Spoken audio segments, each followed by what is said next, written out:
melihat kalau berdasarkan statistik ada pengurangan dari jumlah kantor cabang fisik di Indonesia. Saya punya data dari Statistik Perbankan Indonesia tahun 2019 itu masih tercantum sekitar 31 ribuan cabang, sedangkan tahun 2022 di bulan Februari turun menjadi 28.350 cabang. Jadi kalau dilihat sebenarnya penurunan ini tidak terlalu drastis ya, karena menurut hemat kami cabang itu masih sangat diperlukan. Tapi memang pengembangan daripada jaringan cabang ke depan ini tidak akan secepat sebelum-sebelumnya. Karena kita juga tahu bagaimana transaksi digital ini semakin marak. Untuk berikan gambaran ya, mungkin bisa share sedikit mengenai data dari BCA. Di kuartal pertama 2022, apabila saya bandingkan dengan kuartal pertama 2021, ada kenaikan jumlah transaksi di mobile banking sebesar 56%, dan untuk internet banking sebesar 32%, untuk ATM sekitar 11%, dan jumlah transaksi di cabang itu bahkan menurun 9%.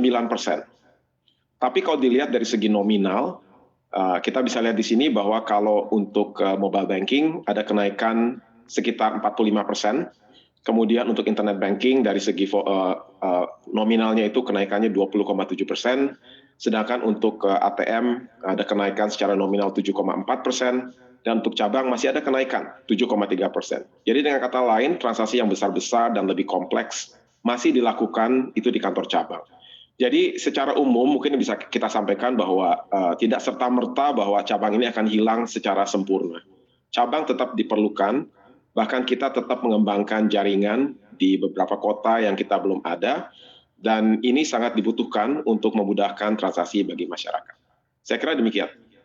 Tidak hilang secara sempurna, tapi apakah ini artinya ke depannya industri perbankan ini akan didominasi dengan ekspansi untuk jaringan online dibandingkan dengan jaringan offline? Kalau jaringan online saya rasa sudah dilakukan ya, di semua bank boleh dikatakan bahkan sebelum masa pandemi sudah melakukan proses digitalisasi. Tapi memang pandemi ini mengakselerasi dari proses tersebut. Karena dalam kondisi pandemi seperti Anda ketahui, banyak dari kita harus bekerja dari rumah, yang biasanya selalu melakukan tanda tangan di cek basah, sekarang nggak bisa lagi melakukan tanda tangan basah di cek, ya, di buku cek. Jadi mereka harus mulai terbiasa melakukan transaksi melalui digital channel. Saya rasa di Amerika Serikat pun demikian. Jadi kalau Anda lihat ya, di Amerika Serikat itu secara makro memang terjadi penurunan jumlah kantor cabang, tapi bagi bank-bank tertentu mereka merasa masih perlu melakukan ekspansi, khususnya di daerah-daerah di mana mereka itu belum ada ekspansi, belum ada presence yang cukup, yang memadai. Contohnya JP Morgan Chase ya, JP Morgan Chase itu tahun ini aja masih membuka 400 lagi tambahan cabang di negara-negara bagian di mana mereka belum memiliki presence yang cukup. Jadi kalau menurut saya dua-duanya akan berjalan dengan bersamaan. Jadi cabang physical presence pun tetap akan tumbuh, tapi tumbuhnya lebih lambat. Sedangkan untuk digital channel, bank akan terus berinovasi untuk membuat transaksi di cabang ini lebih cepat dan lebih efisien. Jadi kita juga lihat ada yang namanya star teller ya, untuk store uang, kita masukkan dulu ke mesin, mesin bisa mengidentifikasi apakah ada uang palsu, bisa menghitung juga. Jadi mempercepat proses transaksi di teller. Juga untuk mengganti kartu ATM, itu bisa melalui CS Digital. Jadi hal seperti ini akan terus dikembangkan ke depan sejalan dengan inovasi di bidang teknologi yang ada. Baik, Pak Haryanto, tadi Bapak katakan untuk transaksi-transaksi yang lebih kompleks ini cenderung untuk menggunakan kantor cabang fisik begitu. Apakah nantinya apabila jaringan digital atau jaringan online ini sudah semakin maju, artinya untuk limit transaksinya juga semakin tinggi, maka semakin lama lalu orang sudah tidak membutuhkan lagi untuk transaksi dengan kantor cabang fisik untuk jumlah-jumlah yang besar dan yang kompleks?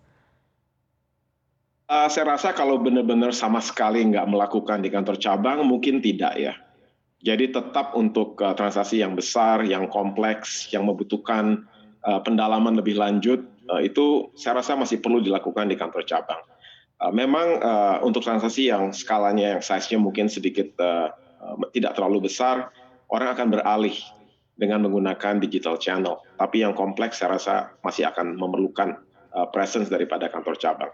Memang digitalisasi ini juga menimbulkan ada side effects-nya juga ya. Teman-teman juga tahu ada banyak sekali tindakan-tindakan, misalnya ada seseorang yang menelpon kita mengaku pejabat bank dan minta data-data pribadi kepada kita, minta nomor rekening kita, minta password kita, dan lain sebagainya. Padahal mereka itu bukan pejabat bank. Bahkan mereka minta nama ibu kandung kita.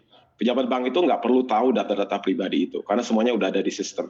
Cuman ini memang digitalisasi ini ada risiko tersendiri. Jadi mereka bisa menipu kita dan akhirnya uang kita bisa hilang karena hal-hal seperti itu. Jadi kalau menurut saya ya, digitalisasi ini penting dan memang akan terus berlanjut ke depan. Tapi kalau benar-benar menggantikan peran daripada cabang 100%, saya kira itu masih jauh. Bahkan di negara maju pun cabang-cabang perbankan ini masih tetap eksis dan masih ada. Baik.